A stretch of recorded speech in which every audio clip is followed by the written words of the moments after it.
Hello বন্ধুরা, দেখো আজকে দুপুরে একটু আমের লস্যি বানিয়েছিলাম। যা গরম পড়েছে আর কি বলবো, ভাবলাম একটু ঠান্ডা ঠান্ডা কিছু করে খাওয়া যাক।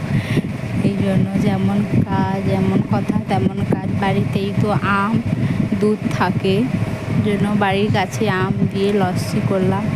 মেয়েকে প্রথমে দিলাম, মেয়ে খেলো, বলছে খুবই ভালো হয়েছে। তারপরে আমার ছেলেকে একটু দিলাম। ছেলে অবশ্য খেতেই পারে না এখন, তাও একটু দিলাম ওকে।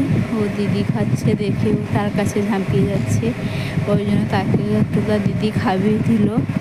খাচ্ছে আমার ছেলেও।